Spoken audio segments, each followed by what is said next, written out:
but you harder to ice out the neck. When I'm in my zone, bitch, I get my respect. Call me Bumpy Johnson.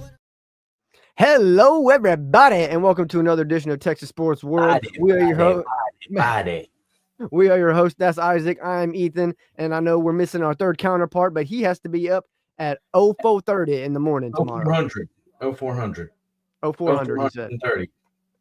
So it's just us tonight, but we're going to have a good time. We're going to talk about the state of college football and kind of NIL, maybe some recruiting, and just kind of how we see this stuff playing out, and maybe how we would like to see some changes. If you saw on the thumbnail, I got good old Cody Campbell, and I have him on there for a few different reasons. One of them being he's the main booster at Texas Tech, and Texas Tech has kind of been a thorn in everybody's side so far in this offseason, and also because he's one of the main talking figures, one of the main people in the college football NIL committee. I can't think of the name off the top of my head right now, but him and Nick Saban are kind of running that thing right now, which is kind of seems like a conflict of interest to me when you're the main booster at a school, but also the one setting the rules. But I don't know. Maybe I don't know what I'm talking about. But first, before we get... That's why you need Nick Saban there. That's why Nick Saban's there, so he can take care of the squares. Okay. Well, before we get started, how you doing tonight, bro? You doing all right? We're chilling. I'm having a good time. Yeah, I'm feeling loose, baby. I'm feeling loose. Feeling loose. I'm trying to get this scholarship from Alabama, but I got to do a lot of for it. Yeah, we got you, boy. You got the new CFB 26, baby. You liking it so far? No, I hate it actually. It's terrible, and I hate it so much. But I will say this: it's hard, which is not good. Because I'm playing on varsity right now, and I still can't do anything. Yeah, see, and you was talking shit because I play on varsity. I'm just trying to have fun. It ain't fun when it's hard, is it? Oh, then don't get this game because it's gonna be hard every time. Right now, I got an offer. So, like in the moments for the Road to Glory, you're supposed to. They like whatever schools will like reach out to you and give you a moment that they want you to complete. I'm playing a running back, and Alabama wants me to rush for 50 yards in a single play. So you're not gonna do that for sure. Can't do that. I'm trying it, but it ain't going. You only get. I think I saw you only get one restart, right? Not on varsity, you get 3. Oh, and I'm about to flip it. And I'm about to flip it back to freshman. Just like give me 5. Give me 5. Give me 5 restart. Give me 5. Oh boy. Well, I guess let's kind of get into it. So this what you asked me this question earlier, but I didn't ask it back to you. When this NIL thing popped off and we kind of saw what it was going to be, what did you anticipate it being versus what it is now currently? So I thought it was going – when I first thought of NIL, when they first brought it up, actually in college, in my short amount of time of college, we had to write a paper for my English class. And I chose to do the topic of college athletes getting paid, why they should get paid. Okay. And in my thesis or whatever the hell it's called, my paper, I specifically talked about players like Johnny Manziel and RG3 and Lamar Jackson and all these superstar guys that weren't getting paid. Right. So when they first announced NIL and players getting paid, I was super for it, but not in the way that it's going now. I thought it was going to be once you were an established superstar like Johnny Manziel or Lamar Jackson or Heisman caliber kind of player, then you would reap the benefits of being paid in college football, not just a highly touted recruit. I thought you had to go there. I thought you had to actually make a name for yourself, and then you can get a percentage of jersey sales or whatever the case may be. That's how I thought it was going to go. I thought it was going to go jersey sales, autographs, picture, like just whatever. I didn't think it was going to be like a open checkbook and be like, this is what I need to sign with your team. I didn't think it was going to be like that at all. Right. I agree. You know, the way, I mentioned this earlier when we were on the phone, but what the wild part to me, the wild thing to me is that you got players that still have a year of high school. Like these are like the kids that are committing right now and signing these quote unquote NIL deals still have a whole year of high school football to play. Yeah. So like Felix Ojo, right? Yeah. Right. Yeah. here's my thing, and I don't wish nothing bad on no players, but say he goes out there, plays his senior year, and breaks his knee, or breaks his ankle, or tears an ACL, or God forbid, right? pops his Achilles, or something like that. A lot of the times when players are highly recruited and they get injured, a lot of those guys will pull those scholarships and kind of unrecruit that player because that's no good. So, but he's already gotten a guaranteed 3 years, $5 million contract with Texas Tech. What if he does get hurt? What if he plays really bad? Right. Or on like the, on the other outside of injuries, you still have senior evals. Like, it's not uncommon for players to be highly rated and highly ranked up to their junior year, and then their senior year either fall off a cliff or just don't do as well. You know what I mean? They just they actually lose ranking, lose rating, lose their luster, if you will. So, and it's more so what's more common to happen is players like, I don't know, say another offensive tackle or some 3-star or 4-star offensive tackle. A lot of time what will happen is there will be guys that start, like, perfect example is Keelan Russell last year, Alabama's new quarterback. He was a 4-star. He was a 5-star. No, he was a 4-star going into his senior year. Oh, right. Out of the top 100. And, like, I think he was like 3rd or 4th or 5th in the state. Ended up going crazy and was ended up being a 5-star number 2 quarterback in the nation. So what if he would have what if 2 quarterback that the year, before his senior year got a fully guaranteed contract? Now you just paid for a guy who's not even top 2 in his position. Right. So that's definitely something, like, maybe he won't fall off a cliff, but maybe somebody just plays better and jumps him, and now he's no longer the number 2. Right. So now so like, let's say Felix Ojo goes out, doesn't have a great senior year or whatever, and now you're paying $2 million a year damn near for let's call it, like, let's say he falls to the 10th or 11th, because he's not 10th or 11th tackle in the country. Are you really going to pay you've now outpriced yourself in the market now? Because at the end of the day, even if he is still a good, a top 10 tackle, great, but now you're way overpaying for a guy that's not even a top 5 at his position. Right. And on top of that, even there's guys on the roster, I guarantee you, at Tech, I guarantee you there's guys on the roster saw that number. So they were like, $1.7 million. I'm getting paid $800K and I've been here for 3 years. Like, I'm getting paid $100,000 a year as a starter. Right. And so, like, I guarantee you there had to have been conversations that have been had.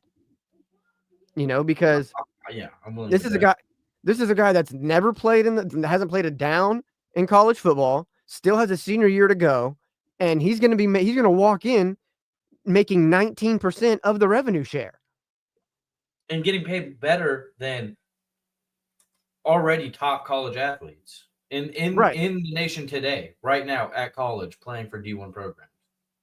Right. And that's just this is a prime example of what NIL was not supposed to be. And it was never supposed to be buying the best players to come play for your school. It was always supposed to be giving the players compensation for playing the sport. Right, because I've seen at least 5 or 6 players that released the top 10, top 5, top 3, top 2, and committed to a school that wasn't in any of those. Because at the 11th hour, a school comes like, all right, we'll give you 1.4. I can't be mad at the guy. I can't be mad at the player. Yeah, and this isn't a shot at any of the recruits or even really the schools. Because, like, if I'm Texas Tech and I'm a multi-billionaire, like, if I woke up tomorrow with 100 or however many billions that guy has in his bank account, I'd probably shuffle some of that into Alabama football. I'm not going to lie. But that doesn't mean that there shouldn't be some sort of regulation on it. Right. And it's not like what it was supposed to be. So let me ask you this. What do you think what would you start the conversation with in terms of regulation? Like, in terms of, like, regulations for how this should be handled.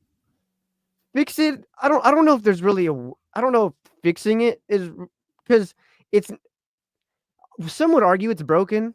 I don't know if I'd go that far. I don't know if I'd say college football is broken, but I wouldn't say it's broken, but I would say it's on the depending on track how to get there. because the Bryce Underwood situation with Michigan, he got paid fat before he played it down in football, Yep. $1 million. And then now this Ojo guy upped that. And I'm willing to bet the next 5-star recruit is going to not take less than what those two guys took. There's rumors on the street already, like the defensive end for that coming out of Temple, a 4-star defensive end, Jamarian Carlton, just committed to Baylor. He committed to Baylor today. And the word on the street is he's getting more money than what Texas Tech is claiming they're paying Ojo. And that's crazy. And so that is insane. That's where the regulation is coming, because you don't want these kids. And it's not about the money, right? I don't care that the kids are getting paid $10 million or whatever, Right. $5 million or $1 million. That's it. It's just the way it's going about it is weird that I don't. Right. I think one of the ways to fix it, I guess that's the word. One of the ways to fix it is you can't discuss NIL during recruiting, but you also, because you can say that, but it's going to get discussed. It's going to happen. So you can't just say you can't discuss NIL during recruiting, but what I'm saying is you can't offer NIL until after their freshman year, until after they've either played or my thing is this. To bring back normal recruiting how it used to be, I would do this. There's only so many, there's not that many 5-stars, right? So the 5-stars are obviously the cream of the crop players. Right. If you're a 5-star recruit, so give all schools a salary cap of, I don't know, not seriously, but just in general, ballpark number, say $20 million. Each 5-star that you sign, 5-stars can only make X amount of dollars. If you're a 5-star, Isaac Sharp has a 5-star next to his name. No matter what school I go to, they can only pay me $1 million. So now we're all on the same paying field. You know you're getting $1 million to go play football somewhere. And maybe there's some iteration of both of those things, because that's still, you're still going to have the issue of players on your roster that have been there, that let's say a freshman comes in making, let's say a 3-star freshman comes in and the cap is $500K, right? So let's for say 2 stars it'd be 500, 4 stars 800, 5 stars $1 million. 5 stars, right? Something like that, right? Okay, a freshman comes in, plays badass, right? Plays badass. He's still only making $500K. Okay, a freshman 3-star. Let's say that 5-star. Let's say Felix Ojo comes in, and he doesn't start for 2 years, because that's what the anticipation is with Felix Ojo. Yes, he's he's the top tackle, one of the top tackles in the state and in the country.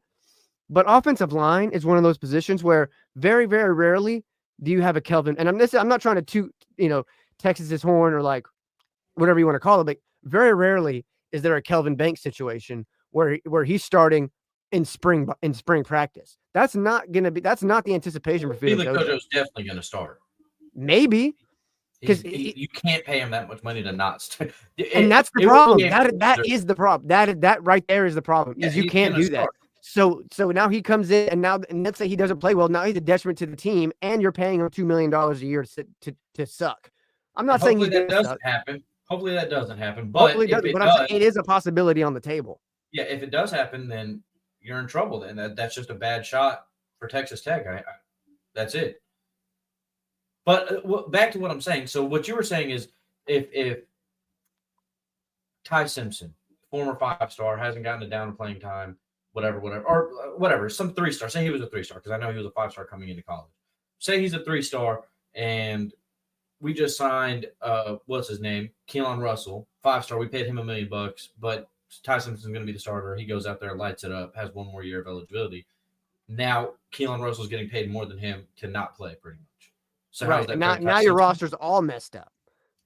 Well, that's funny, because I already thought of that, and it would be like a pretty much nationwide transfer portal. Yeah. So what it would be is this. Here's how you fix that. Keep the cap. Then at the end of the year, each player per roster per team gets an updated star rating. So instead of a high school recruit star, you get a college recruit star. So if you hit the transfer portal, say you were a 3-star coming into Alabama, you played really well and you want to transfer, like Caleb Downs, he would be a 5-star recruit in the transfer portal. So each player has their own star rating in college. So now if Ty Simpson goes out there as a 3-star, only getting paid $800K, balls out to gets a 5-star rating in college, now you can up that and pay him whatever he wants to get paid, that $1 million, or he can transfer somewhere else that will pay. Well, I mean, there is a star rating in the transfer portal. Like that is a thing that's already there. Thing. So like, but now instead of just making it for transfer players, just give every player a star rating. Right. I see what you're saying. No, I see what you're saying, and ultimately, I don't know if it's probably not feasible and the money's probably not there to be able to do something like that. But the problem is that people are terrified to admit that college players are no longer just student athletes. Yeah, they're professionals. Like at this point, there needs to be, and I was against it for a long time because I really wanted to keep the because you can never, in my opinion, you could never take the heart of college football out of college football. Like there's never college football will never become the NFL, and the NFL could never become college football. And I think that's what people are worried. People are worried about when you start paying these players, it's going to start being the NFL. And I just don't. Because corporate. That's kind of what I don't see that. I don't think that's what could happen, in my opinion, because. Well, I think it can.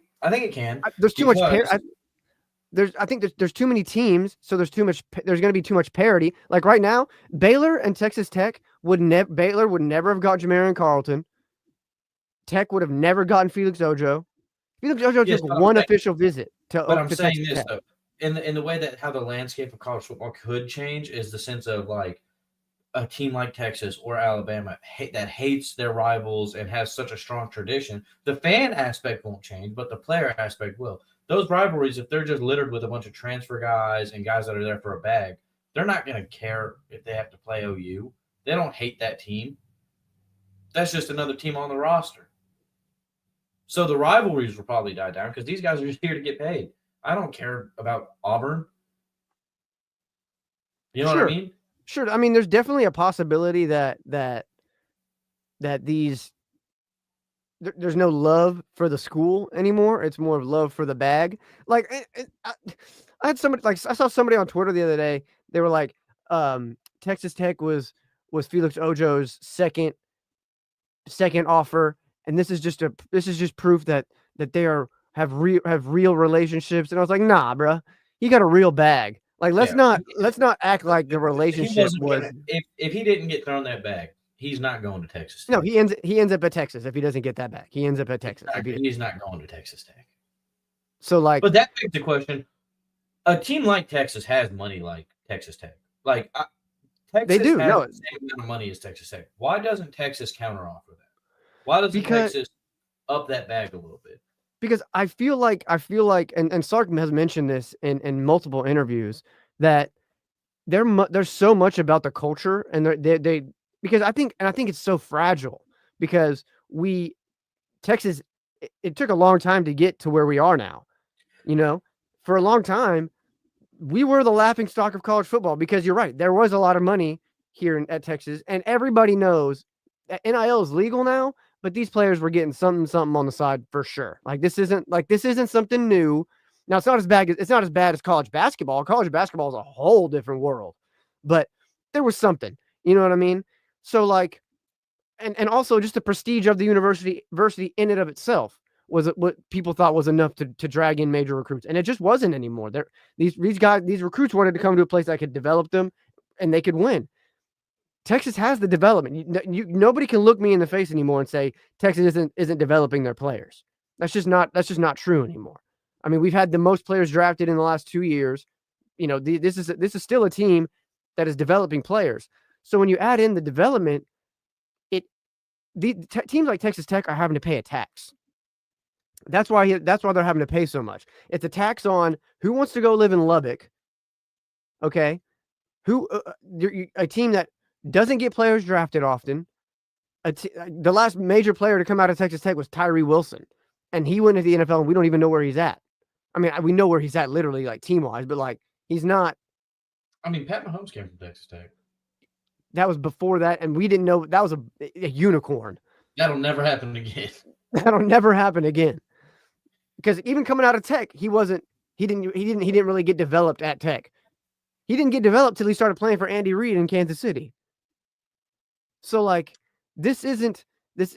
That's why I think Texas doesn't need to go out there and throw, $5 million to go get an offensive tackle, because I bet you Texas's offer was like somewhere around 850 to 900,000 a year, somewhere around there, because they're going to sell him. Look, yeah, you're going to get paid a little bit less here, but that's because we have a roster full of Anthony Hill, Colin Simmons, Michael Taft, Malik Muhammad, guys that are going to start over you, guys that are going to start and play, that we have to pay them. We can't pay you more than we paid him. You still got a senior year and you haven't played it down yet. What that's why they don't pay that money.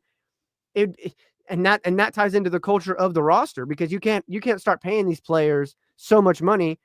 Especially when players like that, like the players I just listed off, they're going to come to the office and be like, I was just a freshman All-American. I was just an All-American safety. I was just a finalist for the Butt Kiss Award. Like, why am I not getting paid that money? And I'm not saying they aren't, because I bet you they are, but they're going to say, why am I going to get paid the same amount as that guy? But also, it's places like Texas and LSU and Alabama and Ohio State, they all have like deals. Not so like Alabama and Texas can go up to a player and say, "Look, we're only going to offer you $500,000, $600,000, $700,000. It's not a lot, but you come here, like the brand. There's going to be eyes on you every single weekend. We have connections outside with Nike. Football. Yeah, we got connections with Nike and fucking Under Armour and all these other major brands that can cut you a check if you play good. So yeah, right. You might make $500,000 as a freshman, but you ball out till you're a junior, you're going to be a Nike athlete making $3-4 million a year, right? Before you touch the NFL, right? It's the stuff outside of college football. It's the stuff off the field that other schools can offer that isn't tied to the bag. Tech can't offer that like Texas and Alabama can, so they have to up their bag, or else they don't stand a chance. Sure. So like that's. But A&M is another team that's surprisingly always. A&M's have, and they seem like A&M's recruiting really well right now. Yeah. A&M, and there's I think the top 5 was USC, A&M, Notre Dame, Georgia, and Alabama. Not in that order, but those are the top 5 currently right now in recruiting per 24/7. So, football recruiting team rankings. So this is the team rankings right now per Rival/On3.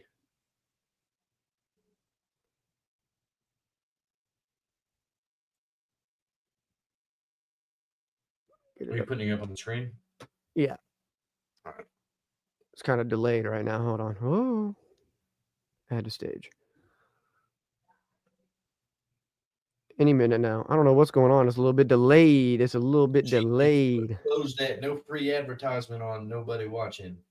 So like this. So you got USC, Georgia, A&M, Notre Dame, Bama, LSU, Ohio State, Oregon, Michigan, and Miami as the top 10. This right here. Have a bag. No, I'm not surprised at that, because they have a bag. Yeah, but that's my point, is like the bag is starting to change, because it used to be are you winning?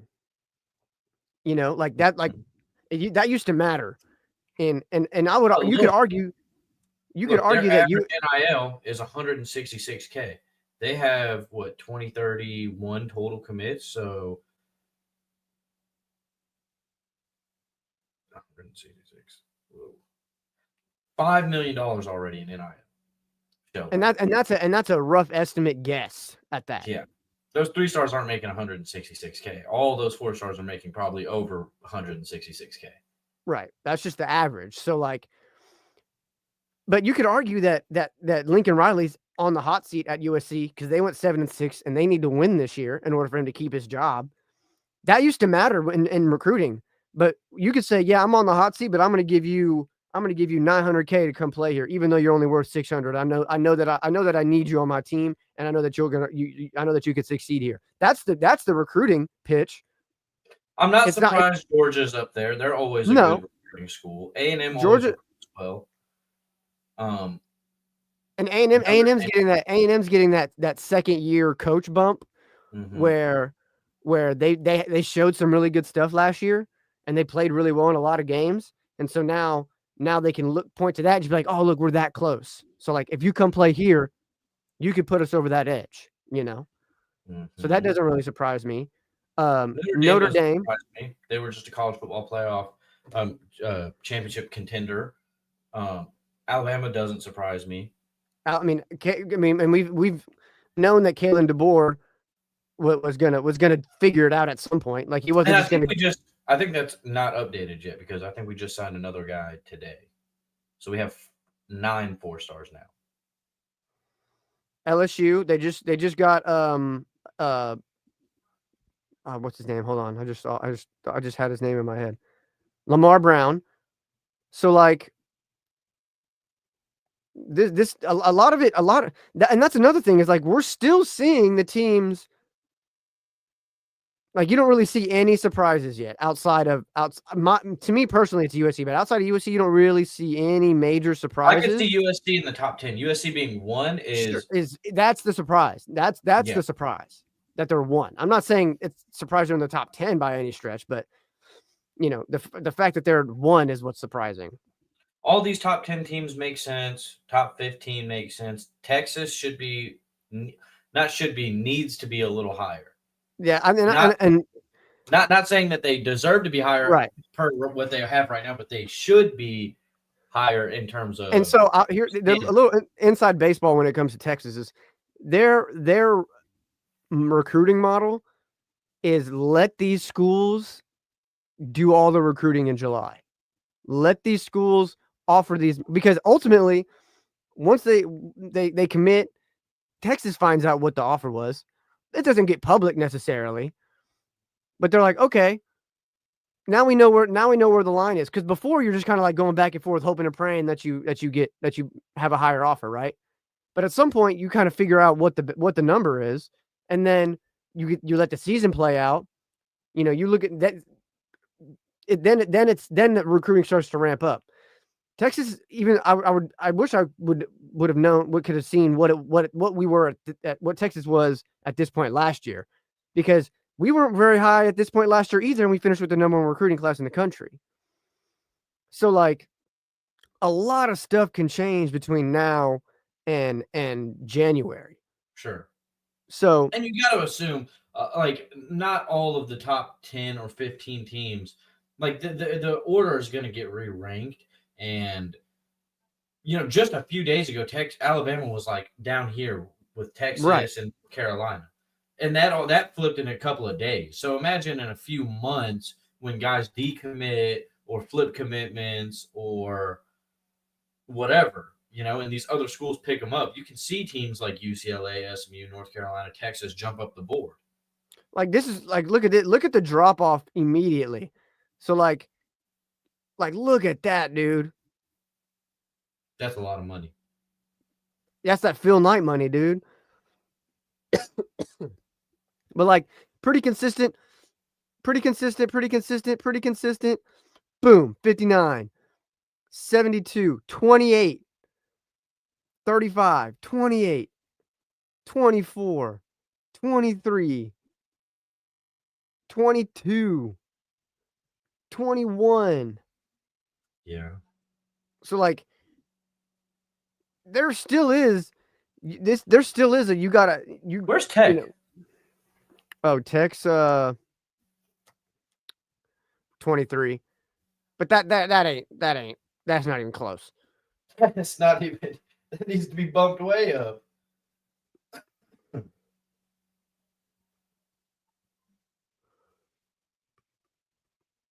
I want to know where they get this number from. That's what I want to know.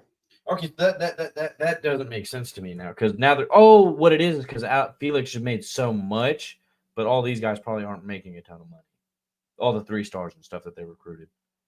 I mean, look, they got what 3 and then 2 4-stars right here, and then it's just a bunch of 3-stars. Which I mean, but that's what Tech used to do, you know. And so like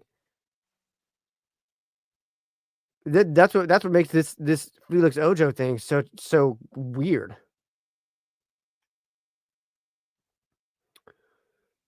Because what number 6 in the nation, number 1 in the state. I mean, and like just for instance, I was looking at this earlier today. I know they're way down here, but I want to see.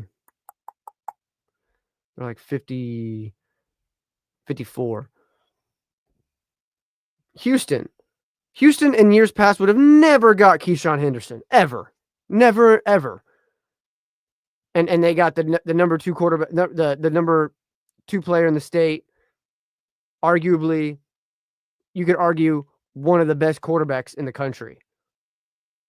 Paris Melvin committed today. Committed today. That's great. Cy Springs. Shout out CFISD. Shout out CFISD. So like, there are schools that are getting themselves into conversations that look at their average NIL compared to Texas Tech. Yeah, there's no shot. That can't be true. That's fake. Fake. Fake. So fake money. So like that's what Houston is what I do enjoy about college football, and what I mean by, and that's what I mean when I say there's more parity now, because there are going to be 20 to 25 players per year that end up at schools that you're like, huh? And that's going to raise the level of college football in general. Yeah. You're not going to have the Alabamas between 2010 and 2021 or whatever it was, where it was just one 5-star goes down, let's load up the next one. Right. That's just, there's going to need to be some development now. Like that, there's going to be some emphasis. There's going to have to be some emphasis on development, sure, in order to, sustain. I don't think we're going to see I don't think we're going to see an Alabama dynasty or a Georgia dynasty. Maybe Georgia still has 1 or 2 left in them with Kirby and what they got going, because that's still a good school. Georgia's still Georgia and Bama's still Bama. I'm not discrediting. I mean, all these teams, like, that's the thing is, the NIL transfer portal era was supposed to even out, teams in terms of where the recruits are going and the overall level of talent per team. And it is kind of like that. And like you look at Arizona State making playoffs and Boise State making the playoffs and things like that. But it almost begs the question, like, this might be a hot take, I don't know, but like those guys like Arizona State, Boise State, like if it weren't for the way that the college football playoff was set up, they probably wouldn't have got in. I don't think you're wrong. Like if there was no auto bids, they probably don't get in. So maybe, and I feel like that's just their way of showing like, hey, it is working. This transfer portal NIL stuff is working. But in reality, look at the top 10, 20, 15, 20 teams. Like, they're still the same teams that would have out-recruited all these little schools anyway. Right. Anyways, right. So in reality, it's lessened it, but not so much so that these make a difference. Huge dip. Right. Which is why they need to figure out. Which is why there needs to be Which is why they need to figure out guardrails, and which is why I think that Nick Saban is perfect for being a commit. There needs to be, screw the NCAA. There needs to be a commissioner. There needs to be one commissioner that sets the rules, that implements the rules. It needs to be a board. I think it needs to be a board of commissioners. So I think it needs to be set up kind of like how America has voting for like any other thing. What I mean by that is like all the SEC schools. It's like when there's a vote that needs to happen. Let's say, just as an example, we got to widen the goalpost 1 foot. Okay. Let's vote on that.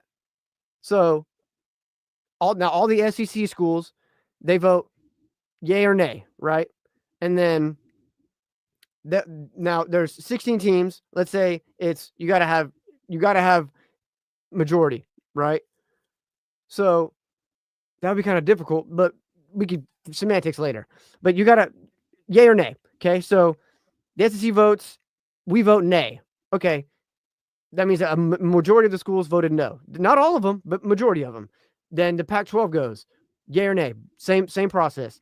Now the commissioners of those conferences then submit their vote to the commissioner of the NCAA. Then all the votes get tallied up. So now there's however many conferences there are. Now you get all those yays and nays, and that decides if the rule gets implemented. So it's a tiered system rather than everybody just voting yay or nay, and and nothing really matters. Right. Yeah, well, now the thing is, they expanded college football in a way of NIL and transfer portal. Those are two big changes to the sport, and they didn't have any kind of regulation or governing body on those new implications. So there is no there needs to be there's a college football playoff committee. There needs to be a NIL committee and a transfer portal committee that oversees and challenges the rules that need to happen. Maybe not necessarily a rule changing overseer like Nick Saban, but put Nick Saban on a board of NIL guys. Well, the commissioner would be at the head of each one of those. So there needs to be an NIL board, right? Sure. Okay. Yes. An NIL board, a recruiting board, really those two things. There needs to be those two things. Those are the two main concerns when it comes to college football right now. A recruiting board, transfer portal board, and a NIL board. And Nick Saban sits at the top of each one of those. He has the final say in what occurs in those. Now why Nick Saban though? Why Nick Saban? I think as much as I don't like the guy for how badass he was personally, because he kicked everybody's ass for so long, I think he's holding on to what college football once was, and I think there's nobody better to get us back to where we were at without completely. I think he can blend the two ideas of what people think college football should be and what college football was. I think there needs to be a generational board.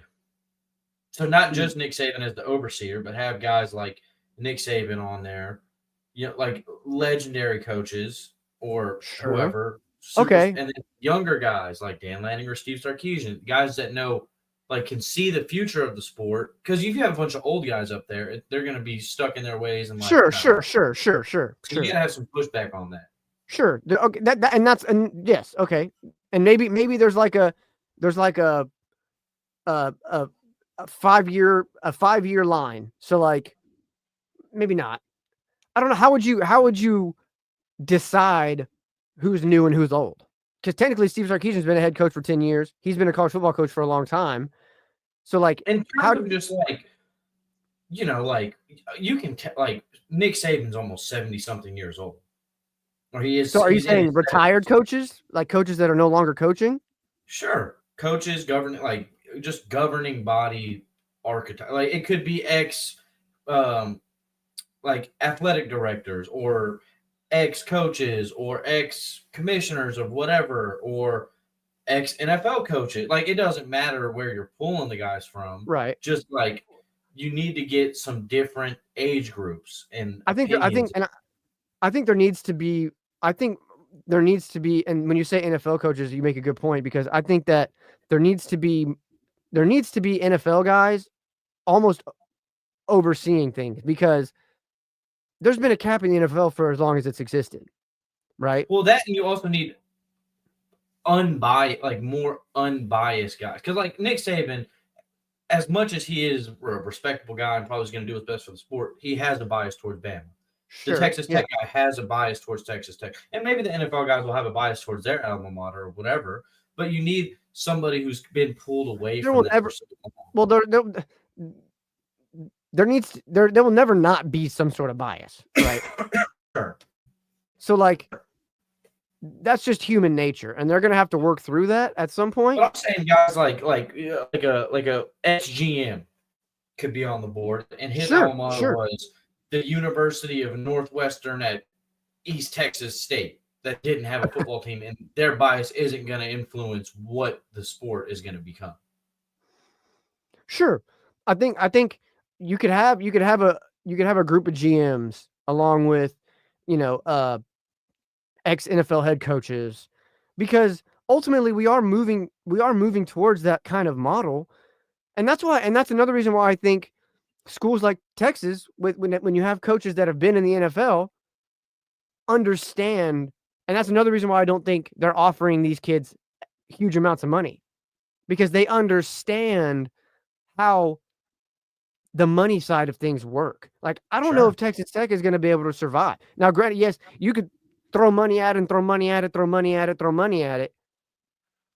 But I think understanding the financial side of things is extremely important. And I think I agree. that's why I think like coaches like Steve Sarkisian aren't going to throw those big bags at people, because they're like, I know how this plays out. I've seen this before, and I know how these things operate. So Sure. I also like we said earlier, I said I think there's going to be a resurgence or a more so a renaissance of failed NFL coaches or yeah, ex-NFL coaches coming back down to the college level, because now with NIL, it's much like the cap in the NFL, and they know how to work that system. a lot of coaches were leaving college football because they couldn't stand recruiting. Now Recruiting is just like free agency. that's there's not really a whole lot of recruiting going on. You Yeah, just it's got just free agency. contract negotiations. Now, I say that, and I also, tinfoil hat, I'm willing to bet. Now, I can't say too much because Alabama did have a number 2 recruiting class last year, but a lot of people are saying, oh, well, Nick Saban's helping with recruiting this year. I also think, well, kind of, but I more so look into Ryan Grubb, who just came from Seattle. That would be where I'm going, because Sure. He was in Seattle, saw a whole offseason, he got there during a whole, like, he's now more intelligent in NIL and how the money works. And I'm willing to bet he has some kind of selling points that they told in free agents up in Seattle that he's telling to these recruits now. Well, and he could also say he also has I was in the NFL. I know what it takes to be there and get there. Come play for me and I can get you there. That's a huge selling point to a lot of these players. Sure. Because I'd be willing to bet that, because the way recruiting is a living and breathing thing. And so I'd be willing to bet that he's able to communicate in such a way that they don't necessarily need to offer the most amount of money. Yeah, I agree. So like a lot of people online are saying, yeah, Nick Saban out here recruiting for Bama, and I bet you there's some of that. Like there's got to be I'm not saying he's the guy, but there's a little bit of it. There is a little bit of it, but a lot of the top recruits, the 5 stars, have came out and they were like, Kalen DeBoer was the one who recruited me. Of Like, course they're gonna say that. I Of course met they're with gonna say Nick, that. but it was mostly Kalen DeBoer. Of course they're gonna, and that's what I'm saying. I'm not saying that. I'm not saying that it's. My point was, I lost it. That was my point. I lost my point. But I think that when you have an NFL guy in your locker room and an NFL coach coaching you, it makes it a little bit easier to trust what he's saying.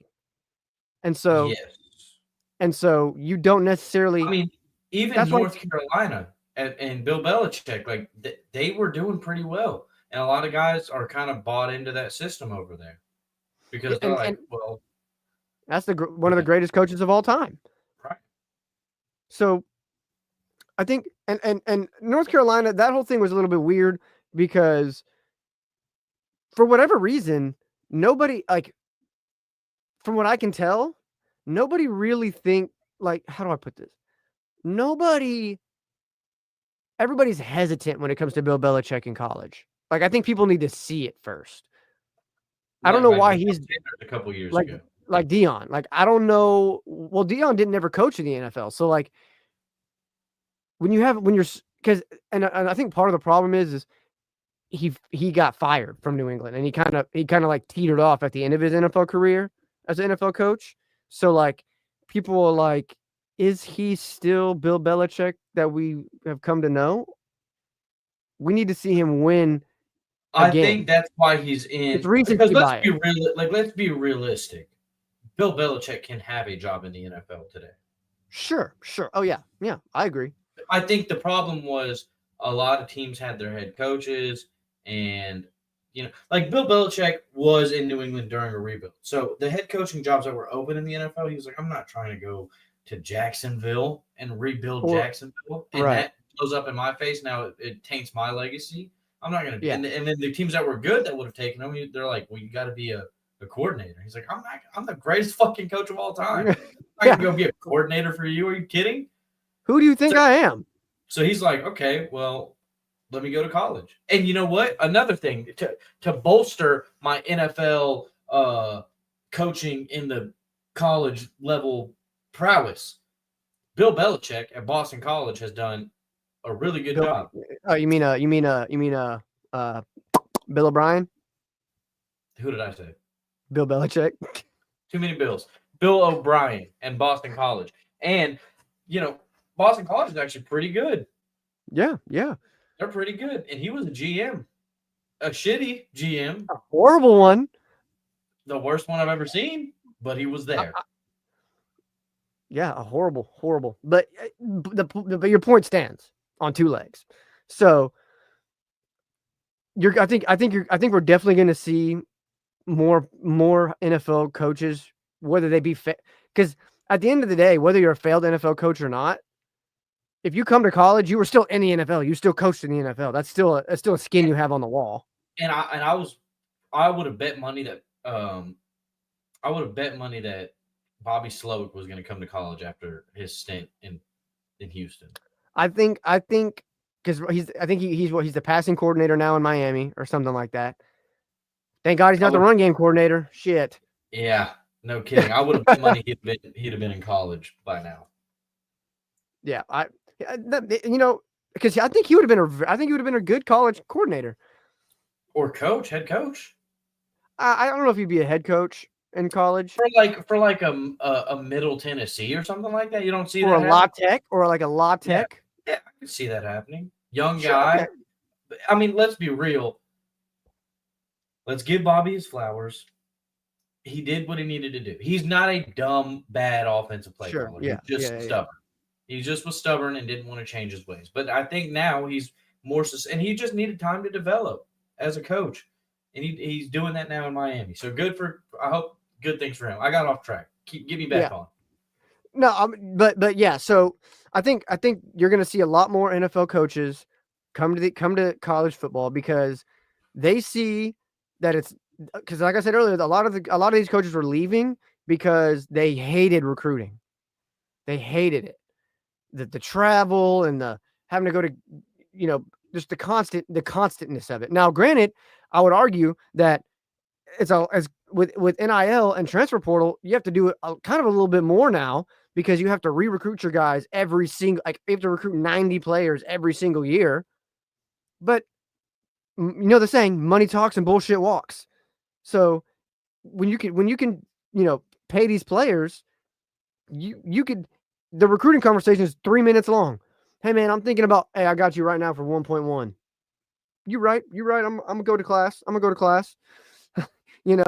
So like, I think it's a little bit. I think it's the world of college football is changing, and I think we're kind of at the tipping point to where it could be for the better, and it really depends on how this commission that they're working on figures it out. Yeah, we're teetering a fine line of like this could be a very positive thing for the sport of college football. Right. But it could also blow up in college football's face if they don't do something quick to fix it. And they're already trying to talk about super conferences and all this stuff, which I think is the wrong move. Because like the pride of college football is the is the Sun Belt teams or whatever. Those little conference schools that are like not good, but they it's have really for the love of the game there. yes, that's their fan base. That is this little town's like this is what they look forward to every year. Right. Right. Alabama specifically, they don't have a pro team. College sports is for them. Right. Texas doesn't have a pro team. So like college football is, I mean, Austin. Austin. Yeah, sorry. Yeah, Austin doesn't have a pro team. So like they don't have a pro basketball. The only pro team is the soccer team. Doesn't really count. Yeah. So like they look forward to this and to make these super conferences and like you could because you're still going to have these colleges, but they're going to be like, Middle Tennessee's not going to the Big Ten. They're not going to make this. They're not going to make the super conference. They're going to get relegated back to whatever else. So like, right. and also, you see, like Clemson was a nobody team 20 years ago, and they popped up out of nowhere. Good old Dabo Swinney. They went on their little dynasty. What's another team? Like A&M, I guess you could say, is kind of fits that mold. A&M, yeah, that's a small town out there in College Station. Yeah, so like, and that is the catalyst of college football is the fact that there's always a little guy to root for. You take that out and just fill it with the best teams. Like, okay, yeah, you're still going to make a lot of money, but you take the love out of the magic out of college football if you do something like that. Yeah, I think ultimately, I think that college football and the state of college football is at a teetering point, and I just I don't want us to lose for the love of the game. I think right now, if we can, figure out some sort of regulation when it comes to when these players get paid, I think they should be paid after their freshman year because they're in the House settlement. There was this whole formula that they came up with that spits out what the player's value is essentially. And how can you know that? How can you know that? How can you know? How can you know? So like, I think, if they can figure out some sort of way to wait until after your freshman year, let's take out these or no NIL until after you played a college football season. Right. Let's take out this unlimited transfer bullshit. Let's go back to you get one. Outside of extenuating circumstances, like your grandma's on hospice and you want to be closer to home, or your head coach quits that recruit, or your head coach quits, some stuff like that. But yeah, people like Dylan Gabriel transferring every year just to climb just because he can. Yeah, it's like, come on, dude. Like that's a little much. I feel like.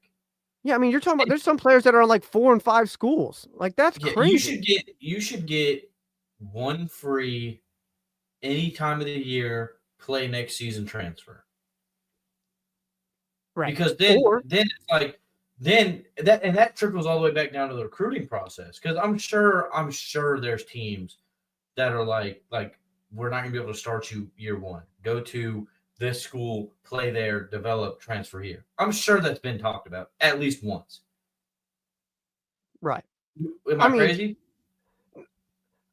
Like I would say schools like Texas State. Come here, play a little bit. We think you're really good, and the other schools are sleeping on you. Come here, play, show them what you got, and see what happens. You scratch my back, I'll scratch yours. You get playing time. I look like I know how to recruit. Yeah, more guys are going to want to come here. I don't think that's too crazy. I don't think that's a crazy thing to think at all. Or just something like a player looking at like, I'm not going to get to play at Alabama or Texas, so I'm going to go to this school and then just transfer when they want me. Just like it takes the competition out of it. Go if you think you're that good, go there. Show you're that good. If it doesn't work out, then you transfer to this other school, play there. They got it reversed now. They got it reversed. Right. Yeah, they got to flip it. Flip it.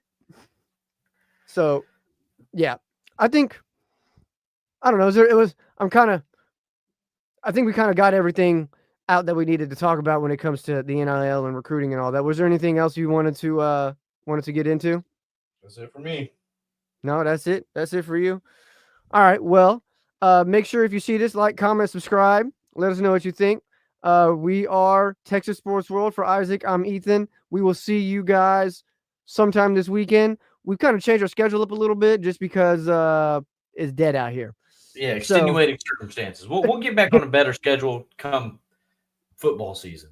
Right. When it gets a little bit closer, we'll get back on a better schedule. But keep coming and hang out with us. We appreciate it. Y'all have a good rest of y'all's week, good rest of y'all's weekend, and we'll see you. I ain't with that beefing on the net. Tell me what's next. Tell me what's next. I can't listen to the hype. Wanna know that you've been mixed with lies. Love it like your favorite cocktail.